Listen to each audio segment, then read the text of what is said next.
Hi y'all, it's Kathy. Good morning. Well, it's about 9:56 according to this little camera here. And I was going to start at 10 o'clock this morning with our new series called Encounters with Spirits and Other Miraculous Stories. And the goal is for us to share the experiences that we've had with, angels or spirits or whatever type of encounters we've had in our own personal lives. And I'm going to start by telling some of my stories. I've been telling them on other sites, and people have asked me to tell more of my stories in person, so that's why I'm doing this.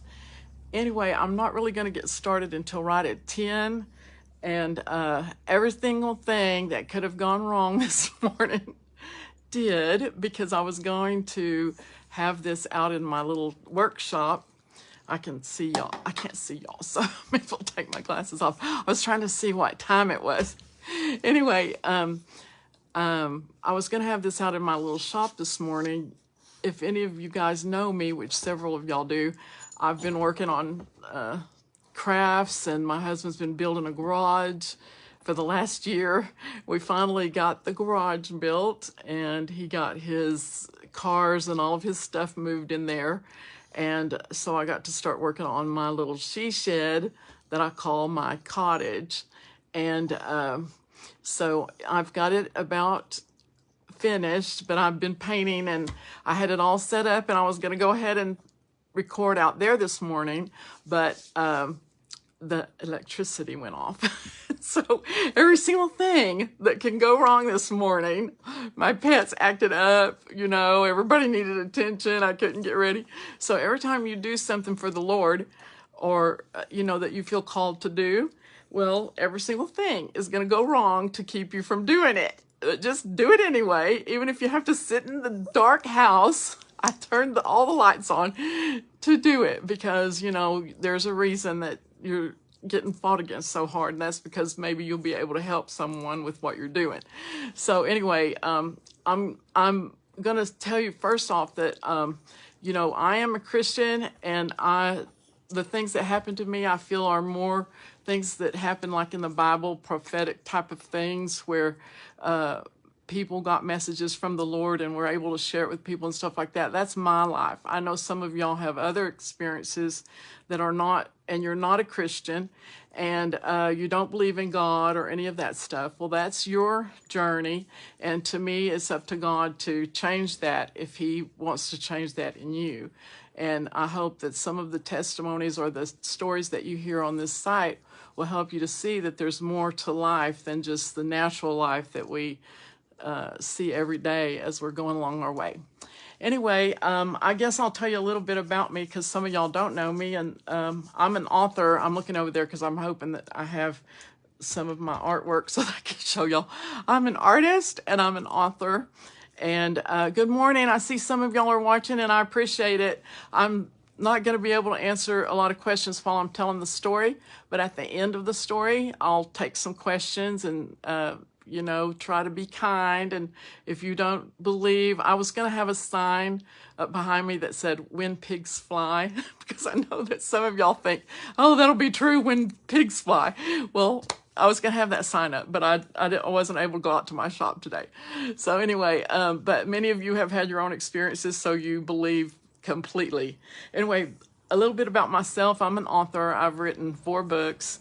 The only one I have with me is a little kid's book that I wrote. But basically, I wrote one called Surrounded by Spirits, and it's the true story of the happenings that I had in a beauty salon that I owned.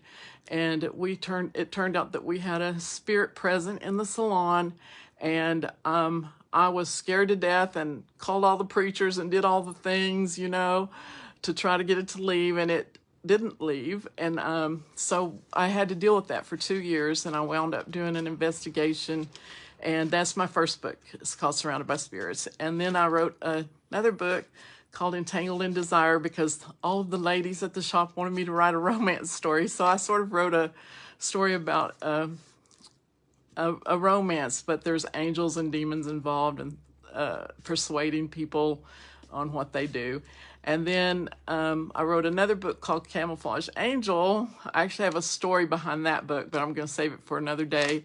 And it is about a society that, a little town that has evil within a secret society, and the townspeople are called to come and fight against the evil society within their town.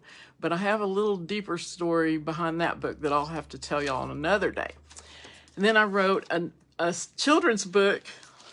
I hate to say it's called The Monster Bash. And that is because my grandson was given a assignment at school, and his teacher said that he had to write a scary story. Well, that was not good with me. I didn't want him writing a scary story, but my daughter said, well, Mother, he has to do it, and you're the writer, so you need to go ahead and help him write this story. So he came over and we sat down, and basically I said, well, if you had to write a scary story, what would you write? And of course, being a child, he thought of Grim Reaper and Jackal and all the scary things. And so I tried to write a funny, scary story to help him write a funny, scary story with all of his characters that he came up with. And so that's where we got this little book. And it turns out it's kind of cute after all. So that's about me. And I'm fixing to work on a table for my patio, for my shop out there. And I'm going to be doing little plates and things, sort of a mosaic type table for my patio. So that's my hobbies. And I'm a painter. So I do paint classes. Here's a couple of my paintings. There's a painting. I'm just going to show y'all a couple so you can see. And I do little paint parties. And so I'm busy.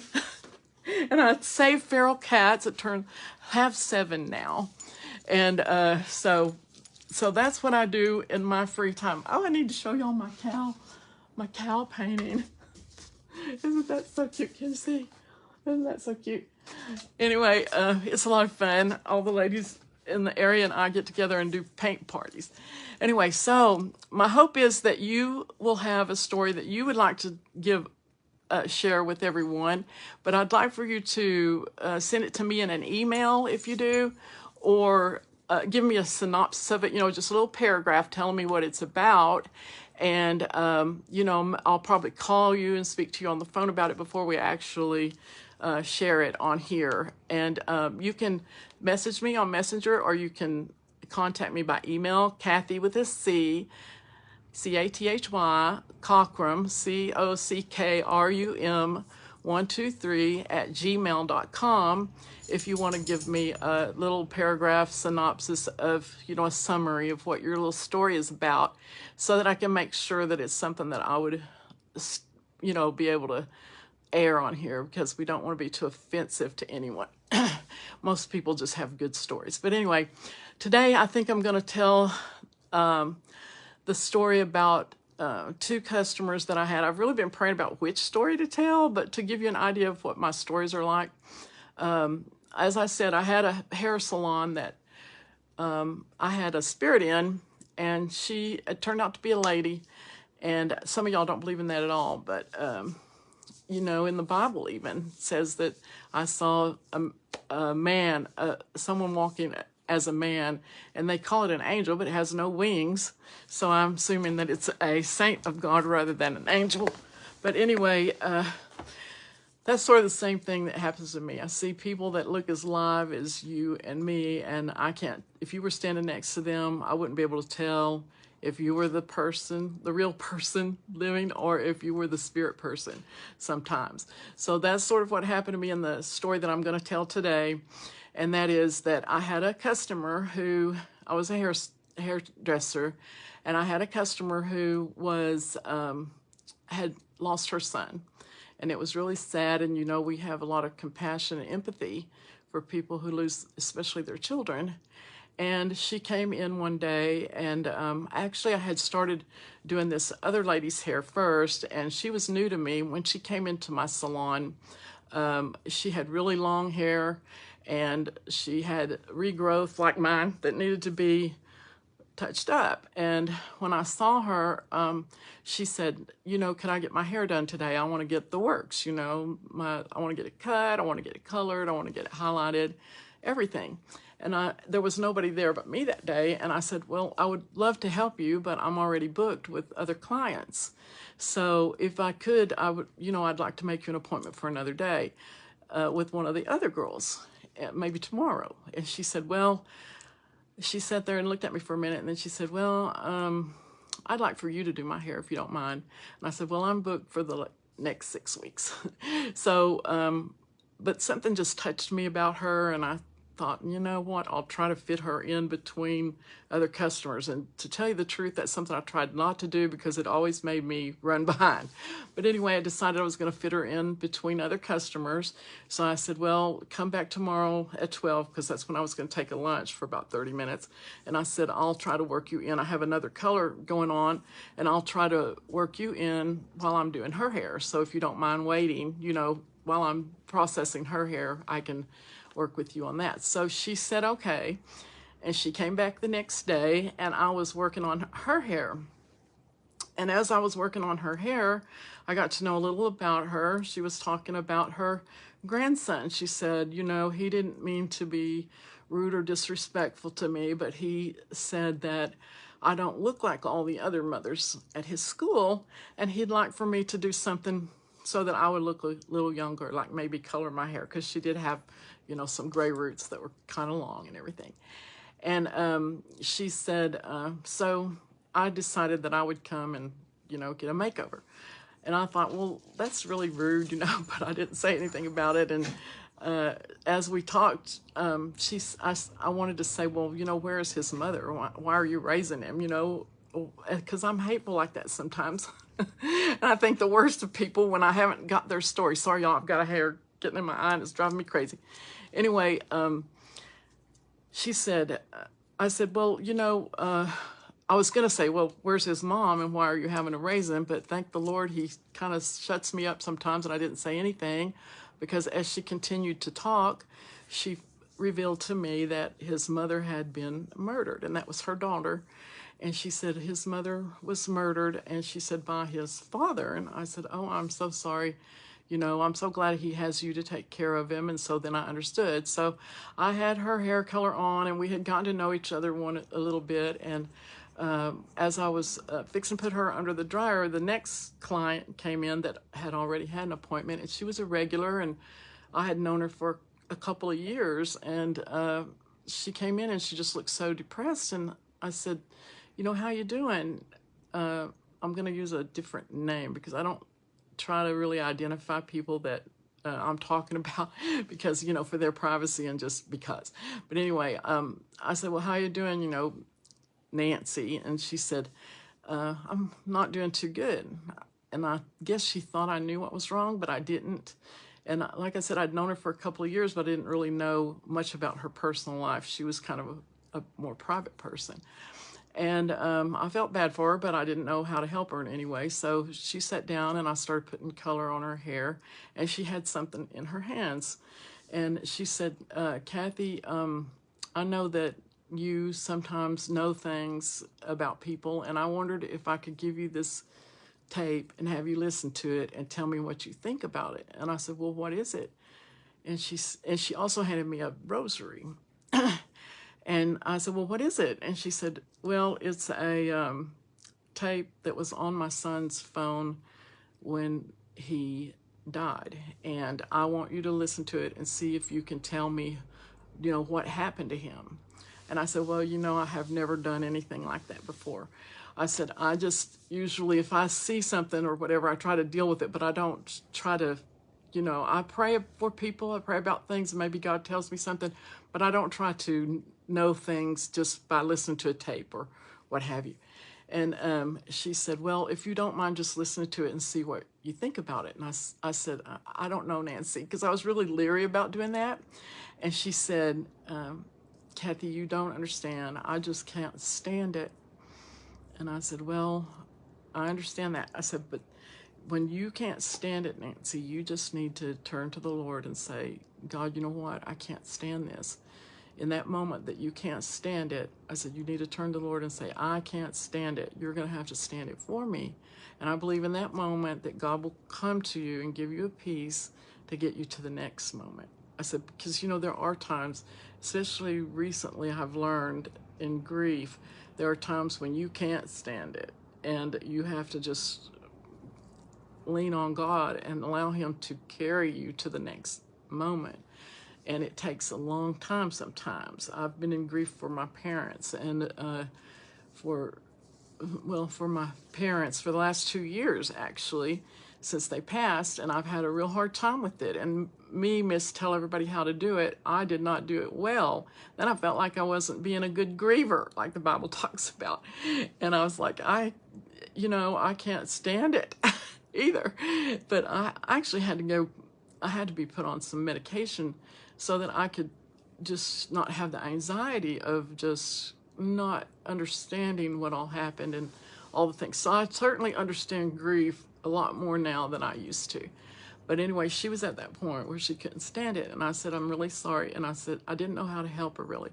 And so I said, well, I put her color on, and I took the little tape recording that she gave me, and I took the rosary beads, and I put them, aside. And then I told her, well, I got her color on. I cut her hair, and then I was going to get her color on. So I said, I'm going to run back there and mix up your color. I had the other lady, processing with her color. So I ran to the back room to mix up her color, and I heard them talking to one another.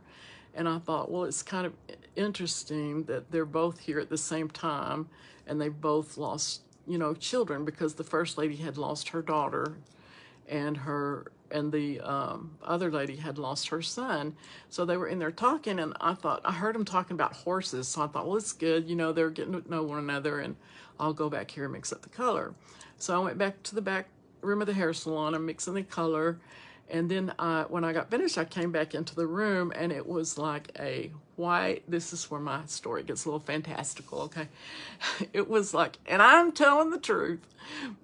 And, maybe some of y'all have experienced something like this.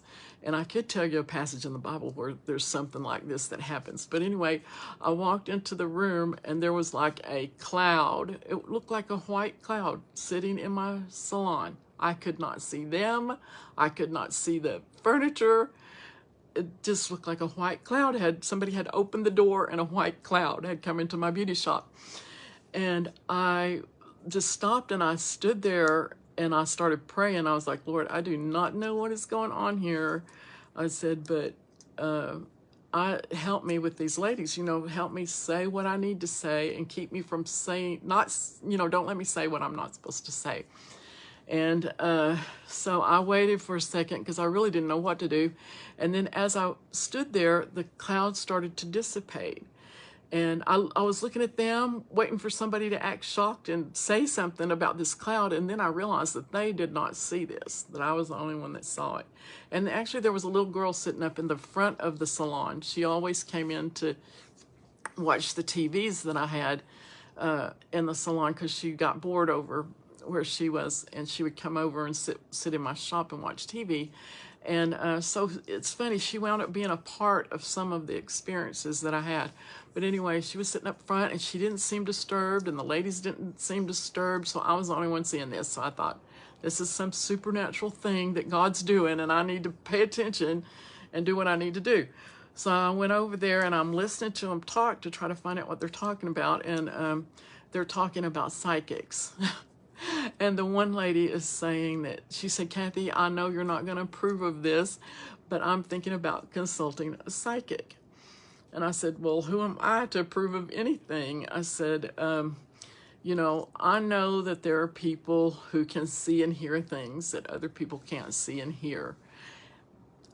But I'm concerned that you'll get connected with someone that is doing it for the wrong motive. And I do believe that you can get a word for someone, a word that would help them to know what to do about something. And I do believe that there are people who can see and hear things that other people can't.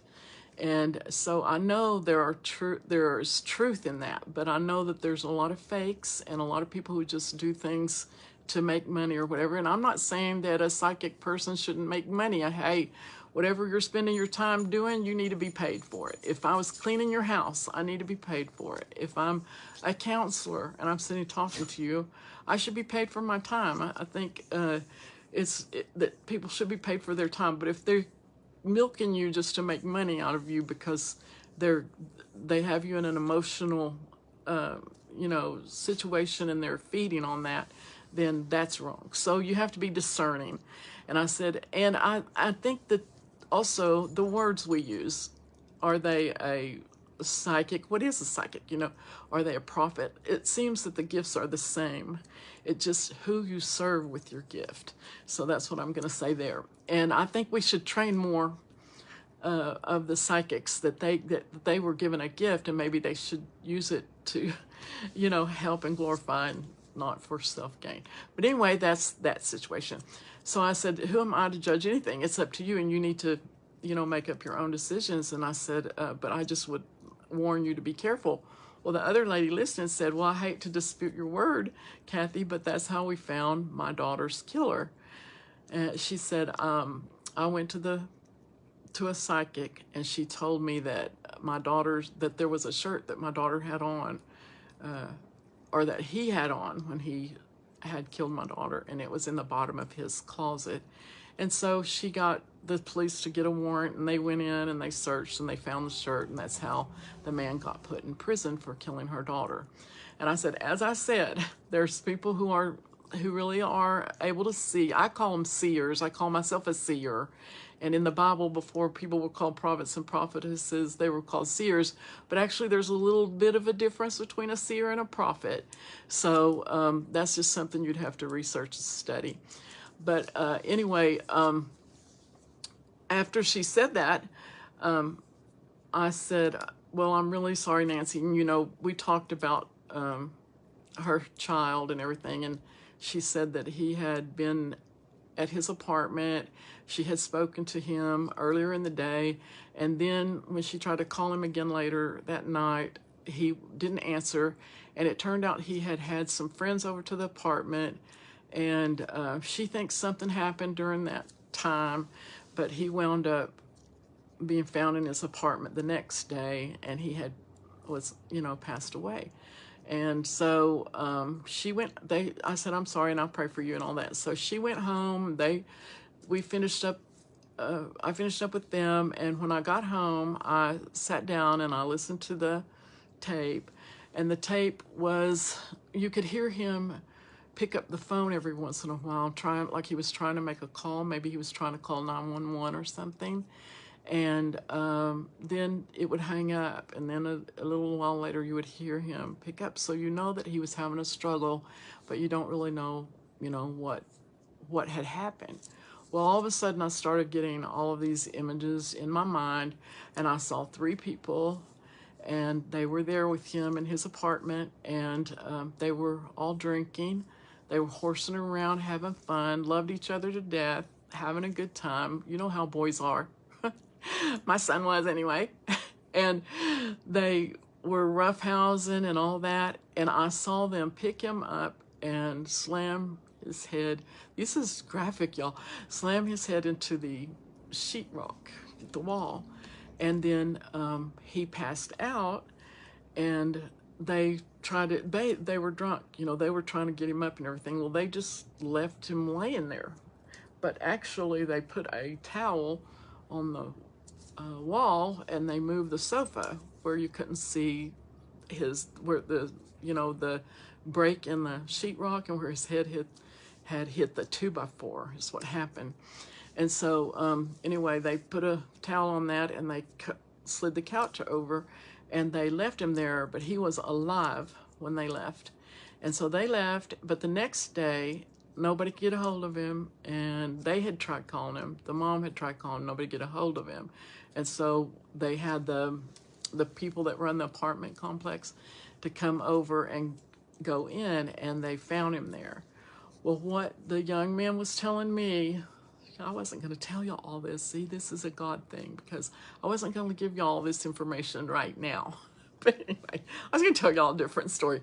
But I prayed about this all night, so just, which story do you want me to go with? So this is the one. And I guess this is so you can more or less see how I am. And it's not about me, though. It's about what God can do through you, okay? And I hate to say that, because I know some of y'all are plain atheists and you don't even believe in that. Well, believe what you want to, but I'm just telling you my experiences, my testimony, my story, and so I'm telling it. Well, anyway, the young man that had passed away was telling me that this could have just as well happened to any one of the other ones. They are my friends. We were goofing around. It was an accident. They didn't mean to do this to me. I don't want my mom to do anything to them, because I could have just as well done, that to one of them. We were all doing the same thing. I said, I talked back, I said, you realize that she is going to do everything she can to press charges on them and everything else, because she's so upset, about what happened. And he said, well, I want her to understand that it could have just as well been me that did it to them. He said, just tell her. And I was like, I don't want to tell her, but if you knew how upset she was, it was really difficult for me to tell her this. But anyway, I just said, I'll see what happens, So that was that, and he was at perfect peace. And y'all get your water. Get your water or coffee to drink in these stories. Anyway, so the next day, I guess, I called her and I said, I listened to your tape, and do you want to come back by and get your things? So she did. And I sat her down and I said, listen, I'm going to tell you exactly what happened, and you will have to decide, what you want to do about it. So I sat her down and I told her everything that had happened and what my experience was with the young man.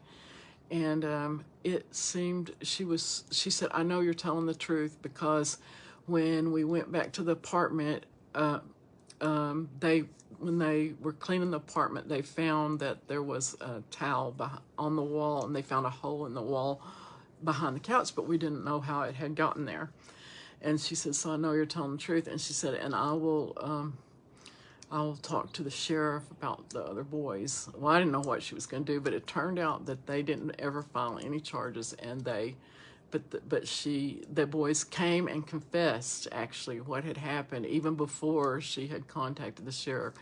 The boys had come and confessed what had happened, and I don't really know what they did with the boys, but there wasn't any formal charges brought against them, which wound up to be a good thing, because like I said, it was just friends playing and they didn't mean to do it. So I don't know, that's between the justice system and them. But anyway, that turned out okay. Well, that was later on that I found out all that out. I sort of jumped ahead in the story. So anyway, that same day, when I was oh, I forgot to tell y'all something. This is what happens when you're not writing your story down. Let me go backwards. The only reason that I listened to the tape in the first place is because when I was still in the shop, when the cloud had appeared, this is like the biggest part of the story, and I forgot to tell y'all. This is why I always write books, because I can't remember the sequence of things. Anyway, when we were back there and they were talking to one another, and the cloud appeared, and then the cloud left, and then she's telling me she wants me to listen to the tape about her son and everything. And I told her that she needed to seek God and all that. Well, she left, and this is the part I forgot to tell you. I started highlighting the other lady's hair. I had already done the base color, and now I was putting the highlights in. And my station was faced towards the corner of the room. And as I was highlighting, I had a mirror, and I could see whoever was walking in the front door. Well, I was highlighting this lady's hair, trying to get the bleach on the foil and all of that. And I'm looking up in the mirror, and I see this young man walking from the front area towards me.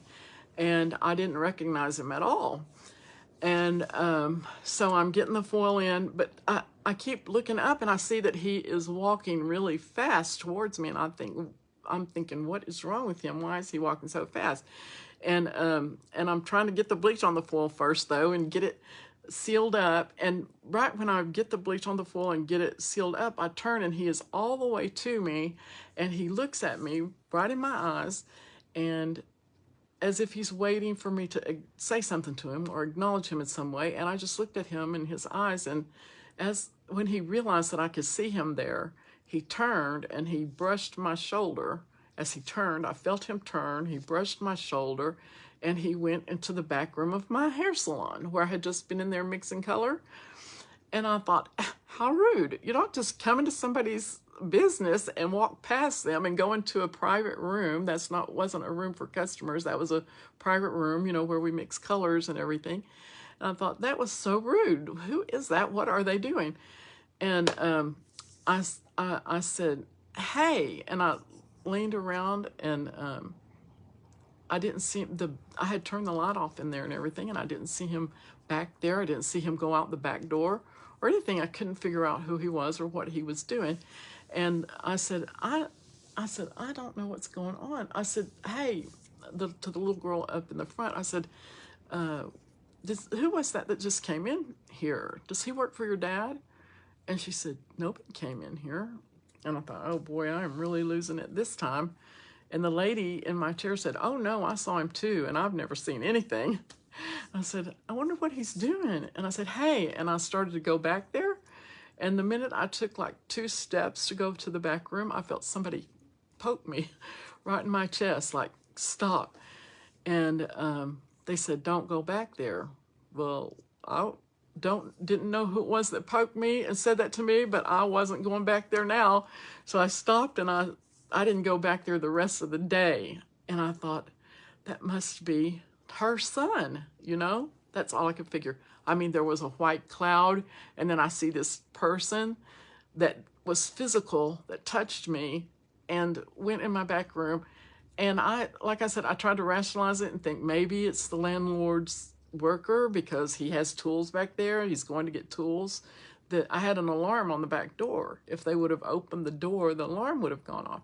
So no way. He never came back, and the being told me not to go back there.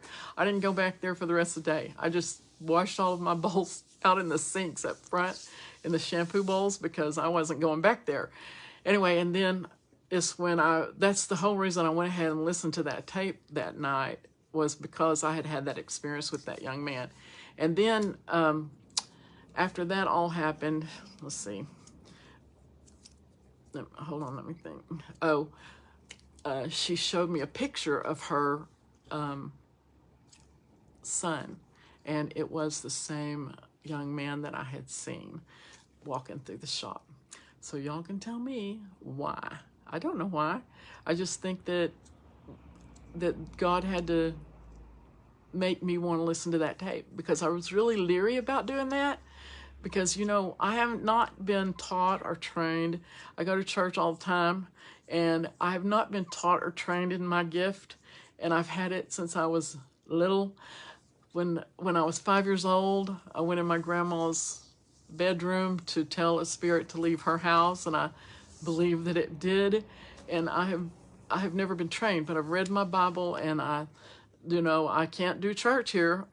We're telling ghost stories, but I have my reasons and my studies that I'm working out my own, salvation. So we'll just leave it at that. And what was I going to tell you next? Anyway, that's one of my spirit stories. That's one of my encounters with spirits, and it turned out that the son actually looked just like the dad. Also, I got to meet him, and and after this all happened with her, she wound up helping with her church more and getting more involved with youth and things like that. So it all turned out, to help her life. And it seems like every time anything like this happens, it helps heal the person that is in grief. So it reminds me of that, binding up the brokenhearted and setting the captives free, because they're captive in their grief. So I think that's why this happens. But anyway, that's my story for today. I have several, and I promise to be a little more organized next time. It's just that today, my husband was like, just cancel it. And I said, no, because, I told everybody I was going live. So anyway, every single thing that could go wrong went wrong. So, and that's the story. I was going to tell a story called The Lady in Pink. Some of y'all know that story, but maybe I'll tell that one next time. Anyway, I'm going to try to look at this phone and see if y'all have any questions. And if you if you're watching a replay or whatever, you can leave me questions, and between this week and the next time we have a live, I'll try to answer them. And I love you too, Samantha. That's my niece. Anyway, I hope y'all enjoyed the story. And, you know, I have a sister that prays for me because she's worried about me, all this stuff. But I will tell y'all that, you know, there's all kinds of different things that happen in the spiritual that we don't understand. It's a mystery, so we just have to kind of pray about it and go on. And if God wants somebody changed, he'll change them.